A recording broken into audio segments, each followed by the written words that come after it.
Hello, very good evening to all of you. সকলে ভালোই আছেন আশা করি।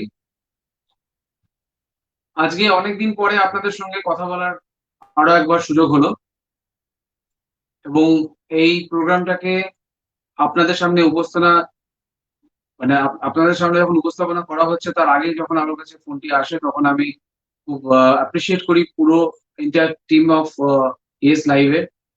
এবং সেইখানে আপনাদের সামনে এই সময় এরকম একটা অনুষ্ঠান করছে, সেটা কিন্তু খুব প্রয়োজনীয় একটা বিষয়। আমি সুরজিৎ কালা, আমি একজন ফাইন্যান্সিয়াল অ্যাডভাইজার। আমি 18 ইয়ার্স আমি ইন্ডাস্ট্রিতে কাজ করছি, এবং আজকে যে এই প্রচেষ্টাটা নিল এই সময় ইয়েস লাইভ, তাদেরকে আরো একবার সাধুবাদ। আমি যে ডিসকাশনটা করব সেই ডিসকাশনটা এই মুহূর্তের জন্য খুবই রেলিভেন্ট, কারণ আমরা প্রত্যেকেই জানি যে এই লাস্ট 5-6 মাস, 7 মাসের প্রায় কাছাকাছি আমরা এগোচ্ছি। সেখানে দাঁড়িয়ে আমরা কিন্তু ফাইন্যান্সিয়াল ট্রাভেলে কিন্তু অনেকেই পড়েছি। আবার ফাইন্যান্সিয়াল ট্রাভেলটাকে হয়তো অনেকে হয়তো ওয়েলকামও করেছে। মোস্ট অফ দি কেসেস দেখা গেছে যে যারা ফাইন্যান্সিয়াল ট্রাবল ফেস করছেন তাদের বিশেষ কারণ হচ্ছে যে তারা আগে থেকে ফাইন্যান্সিয়াল প্ল্যানিং করে রাখেননি। এখানে সমস্যাটা একটাই হয় যে আমরা যখন ভালো সময়ের মধ্যে দিয়ে যখন যাই তখন কিন্তু কখনোই মাথায় আসে না যে আমার জীবনে কখনো খারাপ সময় আসতে পারে বলে, কারণ আমরা খুব পজিটিভ মেন্টালিটি নিয়ে কাজ করি। কিন্তু এই পজিটিভ মেন্টালিটিটাই আবার কখনো নেগেটিভ সিচুয়েশনকে ফেস করতে ফেস মানে নেগেটিভ ফেস সময় ফেস করতে হয় আমাদের। তাই না, আমি বলি যে পজিটিভ মাইন্ড না নিয়ে কাজ করে প্র্যাকটিক্যাল মাইন্ড নিয়ে কাজ করাটা বেটার। প্র্যাকটিক্যাল মাইন্ড নিয়ে যদি আপনাকে কাজ করতে হয় তাহলে আপনাকে প্রপার প্ল্যানিং করা উচিত। যে কোনো ক্ষেত্রে, আপনি আপনার প্রফেশনের অন্যান্য কাজের ক্ষেত্রে হতে পারে, আর এই ফাইন্যান্সিয়াল প্ল্যানিং এর ক্ষেত্রে হতে পারে। আমি বিশ্বাস করি যে প্রোডাক্ট বা ইনস্ট্রুমেন্ট কি হবে বা ইনস্টিটিউশন কি হবে তার থেকে অনেক বেশি ইম্পর্টেন্ট হচ্ছে যে আপনার প্রয়োজনীয়তাটা কি, সেটা আগে জানাটা খুব জরুরি। এবং সেইখানে দাঁড়িয়েই কিন্তু আমাদের মেজর সমস্যাগুলো হয়, যে আমরা প্রয়োজন না বুঝে বিভিন্ন প্রোডাক্ট কিনে ফেলি, বিভিন্ন ইনস্ট্রুমেন্ট কিনি বিভিন্ন ইনস্টিটিউশন থেকে। এবং সেইখানে দাঁড়িয়ে কিন্তু আমাদের এখন থেকেই প্ল্যানিং করা উচিত যে যখন আমাদের এইসব সিচুয়েশন আমরা ফেস করলাম, এইখানে কিন্তু আমাদের শিক্ষা নেওয়া উচিত যে আর এই ভুল করলে হবে না। প্রপার প্ল্যানিংটা খুব জরুরি। তো আমি কিছু ছোট ছোট আপনাদের সঙ্গে মানে জিনিস ডিসকাস করব, বা বলতে পারেন টিপস আমি দেব যে কিভাবে আপনাদের প্ল্যানিং করা উচিত। নিজস্ব প্ল্যানিং কিভাবে করবেন, কিভাবে গোল বুঝবেন যে আপনার জীবনের কি কি ফাইন্যান্সিয়াল গোলস আছে। ফার্স্ট অফ অল, আপনি যখন আপনার জীবনে যখন পথ চলা শুরু করেন, না সকাল থেকে যখন আপনি পথ চলা শুরু করেন, কিছু খরচ আমাদের জীবনে থাকেই যেগুলোকে আমাদেরকে করতেই হয়, না করলে চলে না। মানে আমরা বলতে চাই যেগুলো এসেনশিয়াল এক্সপেন্ডিচার্স ইন আওয়ার লাইফ। এবং এসেনশিয়াল এক্সপেন্ডিচার যেগুলো রয়েছে সেগুলো কিন্তু আনঅ্যাভয়েডেবল। তো সেই খরচগুলোকে আগে আপনারা প্রত্যেকে খাতায় লিখুন। অনেকের কাছে আমি শুনেছি বলেন যে ওই রোজগার করি আর খরচ করতে থাকি, কোনদিন হিসাব করে দেখি। কিন্তু হিসাব করাটা খুব জরুরি, কারণ এই লাস্ট 6 মাস আমাদেরকে বুঝিয়েছে যে হিসাবটা কতটা জরুরি। কেন, আজকে যদি 6 মাসের টাকা আপনার কাছে থাকতো, ফর এক্সাম্পল আপনার মাসিক আয় যাই হোক না কেন, ফর এক্সাম্পল আপনার মাসিক খরচ হচ্ছে 20,000 টাকা, আর এই 20,000 টাকাটা যদি আপনার কাছে 6 মাসের টাকা মানে 1,20,000 টাকা রাখা থাকতো, বা যদি আরো বেশি টাকা রাখা থাকতো, সেই ক্ষেত্রে কিন্তু আপনাকে ফাইন্যান্সিয়াল ট্রাভেলে করতে হতো না। তাই জন্য আমরা বহু আগে থেকেই বলে আসি যে যে কোনো মানুষের পার মান্থের যা খরচ রয়েছে, কোনো কোম্পানির যা পার মান্থের খরচ রয়েছে, সেইটাকে অ্যাটলিস্ট 6 মান্থসের একটা বাফার অ্যামাউন্ট রাখা উচিত। ইধার আপনি ব্যাংকে সেভিংস অ্যাকাউন্টে রাখতে পারেন, অথবা আপনি আপনার এফডি করেও রাখতে পারেন, প্রয়োজন অনুসারে সেটাকে তুলতে পারেন। এইটার সঙ্গে কিন্তু আপনার আরো একটা জিনিস রিলেট করে, যে আমি যখন ভালোভাবে কাজ করছি, কাজ করার আমার সক্ষমতা রয়েছে, তখন তো এই খরচগুলো আমি আমার পরিবারের মানুষের হাতে তুলে দিচ্ছি। কিন্তু যখন এই খরচটা আমি তুলে দিতে পারবো না, সেটা আমার চাকরি বাকরির কারণে হতে পারে, আমার ব্যবসায়িক কারণে হতে পারে, আবার আমার পুরোপুরি অবর্তমানে হতে পারে, মানে it is miss happen to you. সেই ক্ষেত্রে আপনার এমন একটা অঙ্কের টাকা রাখা উচিত, সেটা ভার্চুয়ালি রাখা উচিত। ভার্চুয়ালি বলতে আপনারা জিজ্ঞেস করুন ভার্চুয়ালি কিভাবে টাকা রাখা যায়। ভার্চুয়ালি টাকা রাখা যায় এইভাবে, সেটা হলো যে আপনি আপনার মোটামুটি ধরুন আপনার 20,000 টাকা খরচা, সেই টাকাটার আপনি 200 গুণ যদি করেন, তাহলে দাঁড়ায় হচ্ছে 40 লক্ষ টাকা।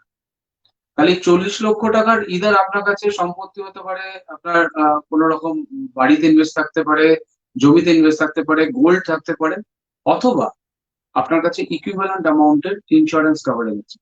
তাই জন্য এই মুহূর্তে প্রচুর মানুষ ইন্স্যুরেন্স কেনার জন্য তাদের ইচ্ছা প্রকাশ করছেন, এবং বিশেষ করে টার্ম ইন্স্যুরেন্স যারা নিচ্ছেন তাদেরকে সাধুবাদ। কারণ খুব সামান্য টাকায় এই কভারেজটা নেওয়া যায়, এবং তা দিয়ে কিন্তু আপনি খুব নিশ্চিন্তের একটা ঘুম আপনি ঘুমোতে পারেন। জানেন আপনার অবর্তমানে আপনার পরিবার কোনোভাবে ফাইন্যান্সিয়াল ট্রাভেল হবে। তো সেই বিষয়টা ইম্পর্টেন্ট। আমি 1 নম্বর একটা আপনাদেরকে আমার এক্সপিরিয়েন্স শেয়ার করলাম যে এরকম ভাবে করা উচিত। এছাড়াও যেটা রয়েছে সেটা হচ্ছে যে আপনার পরিবারে আপনার ছেলে থাকতে পারে, মেয়ে থাকতে পারে, তারা যারা আপনার বাড়িতে যারা বাচ্চারা রয়েছে, সেটা 2 বছরে বা 3 বছরে বা 5 বছরে কেউ থাকবে, যদি থাকে, তাহলে তাদেরকে নিয়ে কিন্তু আমরা খুব চিন্তা আমরা আহ, প্রকাশ করি যে আমার ছেলে বা মেয়েকে কিন্তু একটা ভালো জায়গায় পড়াশোনা করাতে হবে।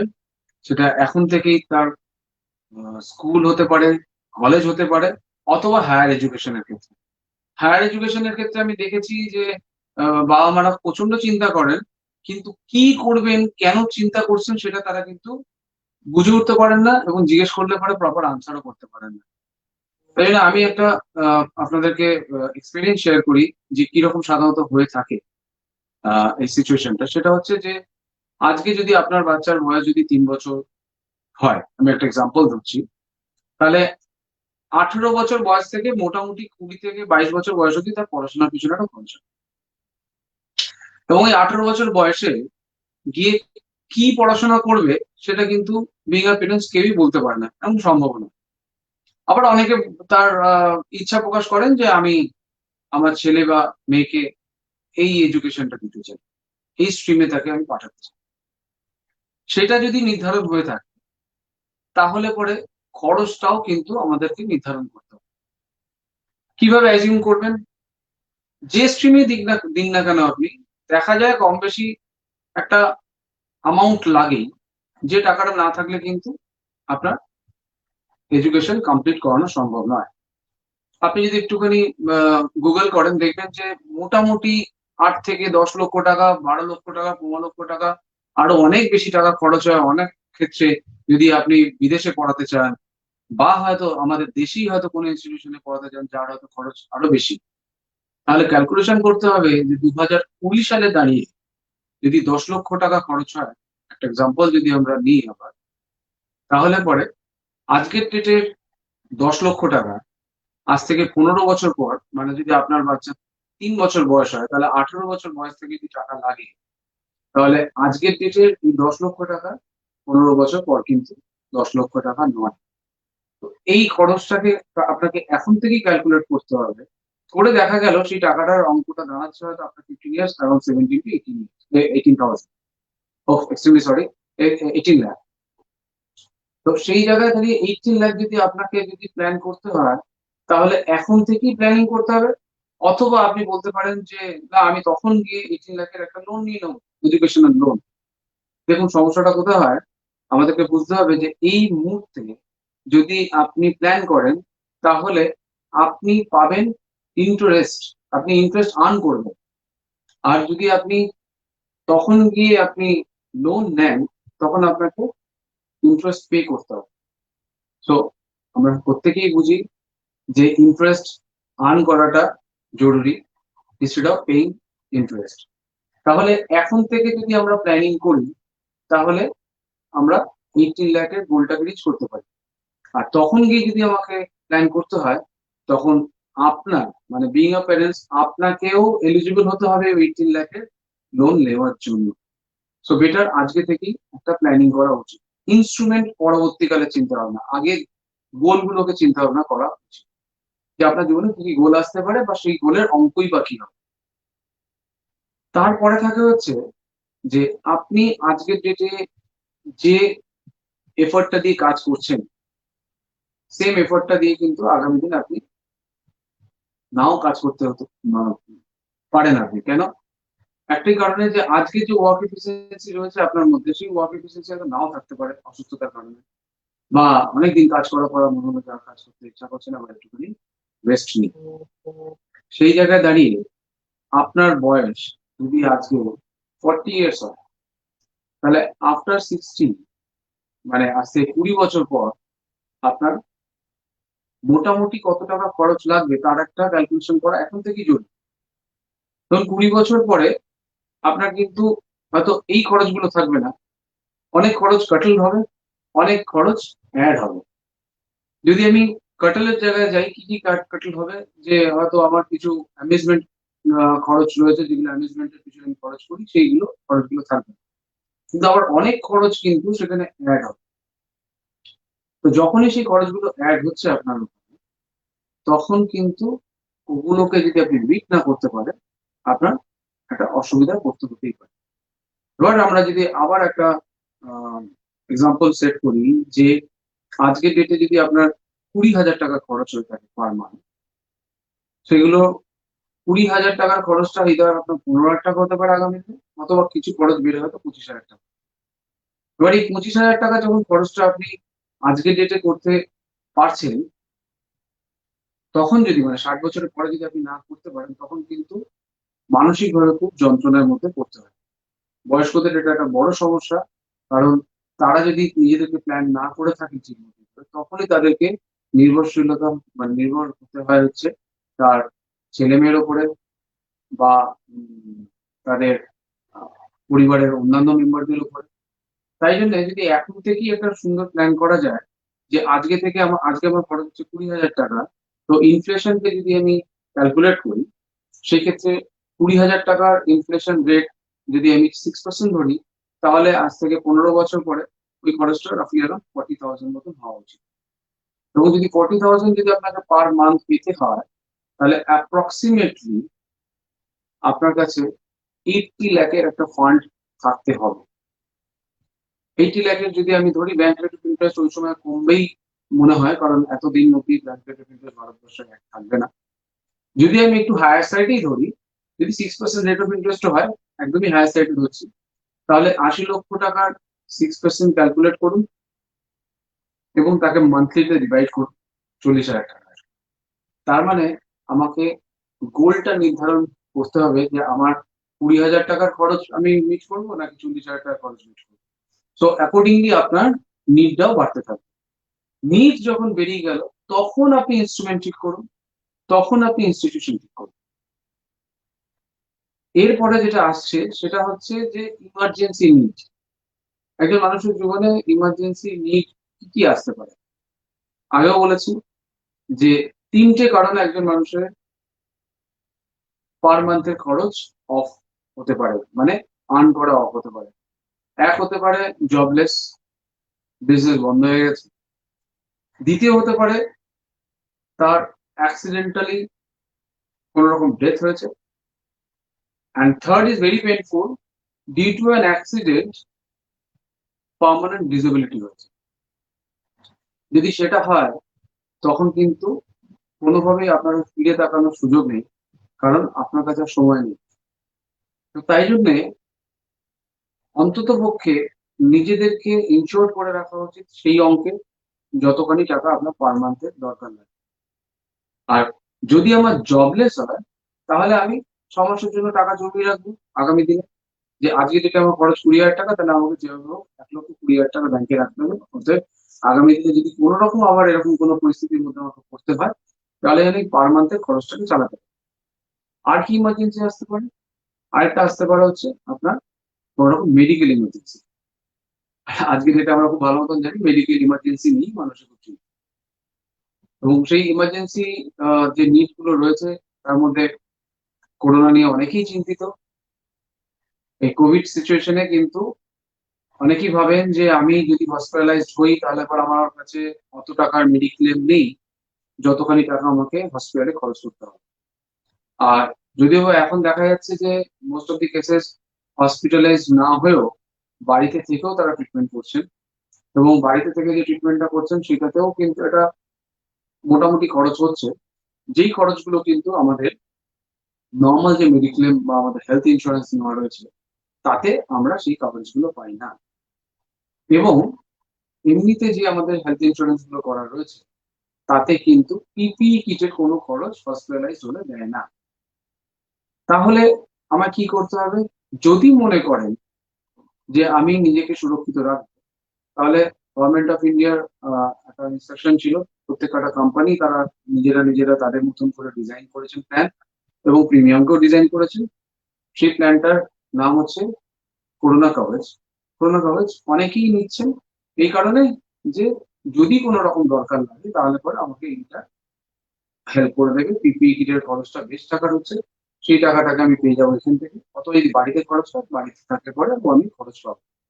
আবার অনেকের মেডিক্লেম নেই, তারা এখন ভাবতে শুরু করেছেন যে আমি যদি মেডিক্লেম নিই তাহলে পরে তো আমি পিপিই কিটের খরচও পাবো না বা অন্যান্য খরচগুলো পাবো না, আর অন্যান্য যে ডিজিজ গুলো আছে সেগুলোর জন্য 2 বছরের ওয়েটিং, এইসব নিয়ে অনেকেই কনফিউজ থাকে। যদি মনে করেন যে আপনার মেডিক্লেম নেওয়া জরুরি, তাহলে আপনি মেডিক্লেমটাই নিন। খালি করোনা কভারেজ বা করোনার জন্য আপনি নিজেকে সিকিউর করবেন না। আপনি হোল লাইফের জন্য, নিজের নর্মাল টাইমের জন্য দরকার লাগতে পারে, সেই ভেবে হেলথ ইন্স্যুরেন্স নিন। এবং অনেকের ক্ষেত্রে আমি একটা ভুল ধারণা দেখেছি যে আমাদের ছেলে মেয়েরা ছোট, ওদের আর কি অসুস্থতা হবে, ওদেরকে বাদ দিয়ে রাখি, ওদের মেডিক্লেম বা হেলথ ইন্স্যুরেন্সের দরকার নেই। খুবই ভুল ধারণা। হেলথ ইন্স্যুরেন্সের দরকার 0 এজ থেকে নিয়ে 80 বলুন, 85 বলুন, মানুষটি বেঁচে রয়েছেন মানে তার হেলথ ইস্যু আসতেই পারে। অবশ্যই তাকে পারমিসেবল এজের মধ্যে হতে হবে, তাহলে পরে আপনি নিজের মতন করে প্ল্যান নিতেই পারেন। এবং এই মুহূর্তে বেশ কিছু কোম্পানিজ রয়েছে যারা কিন্তু খালি হেলথ ইন্স্যুরেন্স বিক্রি করছে না, তার সঙ্গে বেশ কিছু রাইডার প্ল্যানও বিক্রি করছে, ক্রিটিক্যাল ইলনেস রাইডার। এবং ক্রিটিক্যাল ইলনেস রাইডারের মধ্যে বেশ কিছু ডিজিজ আছে যে ডিজিজের খরচ কিন্তু বেশ বড় অঙ্কেরই হয়। সেইগুলোকে যদি আপনাদেরকে কভার আপ করতে হয় তাহলে পরে আলাদা করে ক্রিটিক্যাল ইলনেস কভারেজও নিতে পারে। তার মধ্যে বিশেষ করে একটি ডিজিজ রয়েছে যে ডিজিজটা আমরা জানি, যারা যারা ফেস করেছেন, হয় আপনার পরিচিতদের মধ্যে, নয় আপনাদের পরিবারের মধ্যে কারো, সেটা হচ্ছে ক্যান্সার রিলেটেড যদি কারোর কোনো রকম সমস্যা হয়, সেখানে কিছু কিন্তু একমাত্র আপনার একবারের খরচেই কিন্তু আপনার খরচ মিটে যায় না। তার একটা রেকারিং কস্ট কিন্তু চলতে থাকে অনেক লম্বা সময়ের জন্য। তখন কি হয়? ফ্যামিলিকে অনেকটা ফাইন্যান্সিয়াল ক্রাঞ্চের মধ্যে পড়তে লাগে, কারণ তার তো প্ল্যানিং এর মধ্যে ছিল না। সো দ্যাট আমি সাজেস্ট করবো যে এই ধরনের ক্রিটিক্যাল ইলনেস কভারেজ গুলো রাখুন। একটাই কারণে বলবো যে আপনার কাছে আর্থিক সুরক্ষা রয়েছে মানে হচ্ছে আপনি অনেক বেশি মানসিক ভাবেও শক্তিশালী। তো আর্থিক সুরক্ষা মানে হচ্ছে এইগুলোকেই আর্থিক সুরক্ষা বলা হয়, যেগুলো হয়তো আপফ্রন্ট আপনি হয়তো বেনিফিট পান না, কিন্তু প্রয়োজনের সময় কিন্তু আপনি এই বেনিফিট গুলোকে এনজয় করতে পারেন। এবং যেটা আমি একটু আগে আরো একটা জিনিস বলছিলাম যে রিটায়ারমেন্ট নিয়ে, যে উম, অনেকেই বলে, অনেকে আমার 18 বছরের এক্সপিরিয়েন্স অনেকের থেকে শুনি, যদিও এখন একটুখানি কম বলেন, অনেকেই এখন আজকাল খুব প্র্যাকটিক্যাল চিন্তা ভাবনা করছেন এবং বলছিল সেইভাবে কথাবার্তা যে না, দরকার হতেই পারে। আমি তো বলবো যে আমাদের জীবনের খুব ইম্পর্টেন্ট একটা টাইম হচ্ছে ওই ওল্ড এজ টাইমটা। সেই সময় আমাদের হয়, দেখবেন, আমি যদি এইভাবে বলি, আমি কারোর ছেলে বা আমি কারোর পিতা, আপনারাও তাই হয়তো হবে না অনেকেই।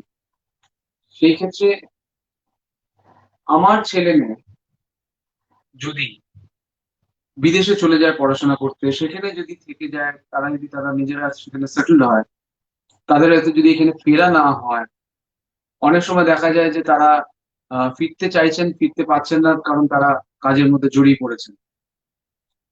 আবার অনেকে এখানেই রয়েছেন, কিন্তু অনেক সময় দেখা গেছে, প্র্যাকটিক্যাল এক্সপিরিয়েন্স বলছি, যে আহ, হয়তো বাবা মাকে ফাইন্যান্সিয়াল সাপোর্ট সে করতে পারছেন না। সেটা যে ইচ্ছাকৃত ভাবে তা নয়, কারণ সে তার নিজের জীবন নিয়েই লড়াই করছেন। সে আরো দুজন চারজনের খরচ হয়তো চালাতে পারছেন না। আমি কাউকে দোষারোপ না করেই বলবো, এটাই পরিস্থিতি, এটাই প্র্যাকটিক্যাল সিচুয়েশন। সেই জায়গায় দাঁড়িয়ে আমাদের ছেলে মেয়ের সঙ্গে যেমন সেই উম, মানে ভরসাটা ছেলে মেয়েদের উপর করতে পারি, যে আমার কোনো ফাইন্যান্সিয়াল নিড হলে পরে আমার ছেলে মেয়ে দেখবে, তেমনই দ্বিতীয় সন্তান অথবা তৃতীয় সন্তান হিসাবে আপনার নিজস্ব ফাইন্যান্সিয়াল প্ল্যানিং করা উচিত, আপনার পেনশন প্ল্যান কি। কেন বললাম দ্বিতীয় বা তৃতীয় সন্তান? ছেলে বা মেয়ের পরে যদি তৃতীয় সন্তান হয়, সেটা যদি আপনার পেনশন প্ল্যান হয়ে থাকে প্রপারলি, আপনার ছেলে মেয়েরাও কিন্তু অনেক বেশি সিকিউর থাকবে। তারা তাদের নিজেদের জীবনে এগিয়ে যেতে পারবেন। আপনি আপনার নিজের জীবনের দায়িত্ব নিজেই নিন। অতএব এখন কিন্তু সেই সিচুয়েশন চলে এসেছে, ভারতবর্ষ যেভাবে এগোচ্ছে, আমাদের মানসিকতা যেভাবে বদলাচ্ছে, সেই জায়গায় দাঁড়িয়ে কিন্তু আমাদেরকে একটু অন্যভাবে চিন্তা ভাবনা করতে হবে। এবং আজকের ডেটে দাঁড়িয়ে অনেকেই চিন্তা করছেন যে bank FD rate of interest কমে যাচ্ছে, সেই ক্ষেত্রে আমাদের আগামী দিনের পথ চলাটা কিভাবে চলবে, তার জন্য অনেক প্ল্যানিং রয়েছে। খালি ব্যাংক এফডির ওপরে ভরসা করলে হবে না, খালি পোস্ট অফিসের উপরে ভরসা করলে হবে না, ইন্স্যুরেন্স কোম্পানির কিছু পেনশন প্ল্যান রয়েছে, তার উপরে খালি ভরসা করলে হবে না, খানিকটা মিউচুয়াল ফান্ডের উপর ভরসা করতে হবে, খানিকটা আপনার নিজস্ব, যে যদি কোনো বিজনেস রান করাবার প্ল্যান করেন, অনেকে আমি দেখেছি যে 60 বছরের পরেও তারা কাজকর্ম করা শুরু করছে, সেখান থেকেও আর্ন করা করার কথা ভাবতে পারেন। তো এইরকম ভাবে কিন্তু আপনারা নিজেদেরকে, আপনারা একটা ফাইন্যান্সিয়াল প্ল্যানিং এর মধ্যে আনতে পারেন। কিন্তু আমি বলবো যে পোর্টফোলিওটাকে এমন ভাবে ডিজাইন করুন যে পুরো টাকাটা এক জায়গায় না গিয়ে আপনি ডিস্ট্রিবিউট করুন অ্যাকর্ডিংলি, যেখান থেকে আপনার একটা মানে গ্যারেন্টেড রিটার্ন, মাঝে মধ্যে কোনো কোনো ইনস্ট্রুমেন্ট থেকে নন গ্যারান্টিড হলেও যাতে আপনার ইনফ্লেশনকে বিট করার মতন ফান্ড চলে আসে, সেরকম ভাবে প্ল্যানিং করা উচিত। তাই জন্য একটার উপরে আমি কনসেন্ট্রেট করতে বারণ করছি, কোনো একটা ইনস্ট্রুমেন্টের উপরে। কিন্তু অবশ্যই আমি একটা কথা বলবো, যে আপনার যে কষ্টার্জিত টাকা, যখন আপনি 60 বছর বয়স অব্দি, যখন 65 বছর বয়স অব্দি, যখন প্রচুর আহ, কষ্ট করে সেই টাকাটা রোজগার করেছেন, তার মধ্যে বেশ খানিকটা টাকা আপনাকে কিন্তু সিকিউর করতে হবে এমন কোন ইনস্ট্রুমেন্টে, যে আপনাকে সারা জীবনের জন্য একটা rate of interest guaranteed pay করে যায়, এবং সারা জীবনের জন্য পে করে যায়। এরকম ইনস্ট্রুমেন্ট কিন্তু মার্কেটে রয়েছে। আমি কোনো ইনস্ট্রুমেন্টের নাম নিতে পারি না এই প্ল্যাটফর্মে, তাই জন্য আমি ইনস্ট্রুমেন্টের নাম নেব না। কিন্তু এই মুহূর্তে কিন্তু এই ইনস্ট্রুমেন্ট গুলো মার্কেটে রয়েছে, একটুখানি খেয়াল করুন, আপনারা খবর পেয়ে যাবেন। কেন আমি বলছি, যে মাসের একটা খরচ কিন্তু আপনার থাকবেই, যে খরচটা কিন্তু কখনোই কমবে না, বই কি বাড়বে। সেই জন্যই ওই খরচটাকে সুরক্ষিত করার জন্য যতখানি অ্যামাউন্টের দরকার, সেই অ্যামাউন্টটাকে ফিক্স করুন ওই ধরনের ইনস্ট্রুমেন্টে, যে আপনাকে সারা জীবন ওই সেম রিটার্ন দিয়ে যাবে। অনেক সময় তো আমরা ভেবে ফেলি যে ব্যাংকে আমাকে একটু বেশি দিচ্ছে, পোস্ট অফিস আমাকে একটু বেশি দিচ্ছে, আমাকে মিউচুয়াল ফান্ড একটু বেশি দিচ্ছে। সেইখানে দাঁড়ালে পরে কিন্তু দেখা যায় যে এই রিটার্নটা যেটা দিচ্ছে, সেটা অনেক সময়তেই 6 বছর, 10 বছরের জন্য। কিন্তু আপনার জীবন তো 10 বছরে থেমে থাকবে না, 6 বছরে থেমে থাকবে না। আপনার জীবনটা অনেক লম্বা, কারণ এটা আপনি জানেন না, এটার কন্ট্রোল আপনার হাতে নেই।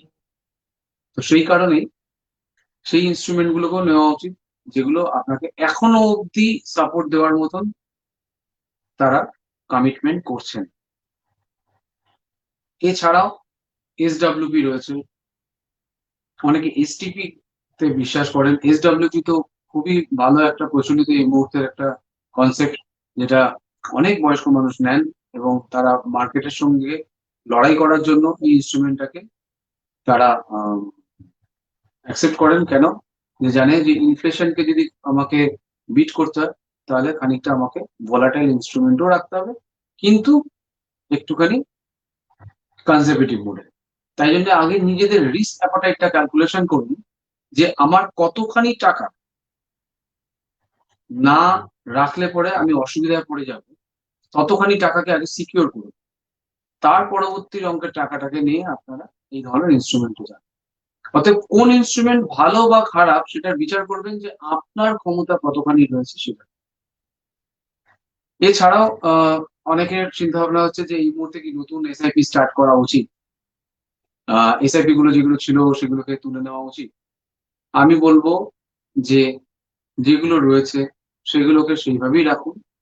আপনি নতুন করে শুরু করতে চাইলে শুরু করতে পারেন, কিন্তু আরো একবার বিচার করবেন যে সেই কোম্পানির পাস্ট এক্সপিরিয়েন্স কিরকম, এবং এক্সপার্টদের সঙ্গে কথা বলুন, তাদের সঙ্গে আলোচনা করুন, করে তারপরে তার ডিসিশনটা নিন। কারণ আপনি যে প্রফেশন থেকে বিলং করেন, আপনি সেই প্রফেশনেরই এক্সপার্ট। অতএব ফাইন্যান্সিয়াল প্রফেশনের সঙ্গে যারা জড়িয়ে রয়েছেন, আপনার আশেপাশে প্রচুর পরিচিত আপনার মানুষ রয়েছেন যারা প্রপারলি ফাইন্যান্সিয়াল গাইডেন্স দিয়ে থাকেন এবং থাকেন, তাদের সঙ্গে যোগাযোগ করুন। তারা বলতে পারবেন যে এই পরিস্থিতিতে কি কি ধরনের ইনস্ট্রুমেন্টে আমার ইনভেস্ট করা যায়।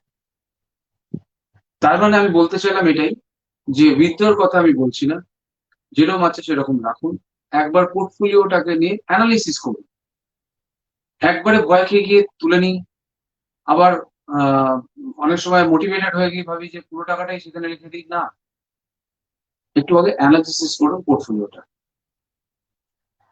এবং অনেকেই এখন চিন্তা ভাবনা করছেন যে আমরা উম, ছেলে মেয়েদেরকে বিদেশে আহ, পড়াতে পাঠাবো না, এখানেই রেখে পড়াশোনা করাবো।